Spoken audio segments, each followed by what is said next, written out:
Hey guys, welcome back to yet another interesting video of How to Guide. In this video, I am going to show you how to fix if your TikTok direct messages or inbox option is not working. So without any further ado, let's dive right into this exciting video. Now, situations like this, you just simply have to check your internet connection at first. And if it's working properly, then it's not the case. Now just simply open your settings application and go to app settings. And into the app setting, just scroll down a bit until you see the TikTok application. Simply open the TikTok setting into here.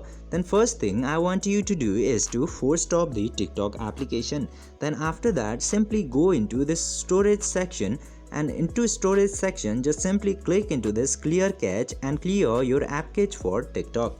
Then after that, it will delete all of the cluttered cache that might be causing the problem into your TikTok. Then after doing this, just simply open your TikTok and try checking if your inbox or DM is working now properly or not. And if it's working, then it's all good. I hope this video was helpful for you. If yes, don't forget to like, share and subscribe to the channel to never miss another update. Thank you for watching the video.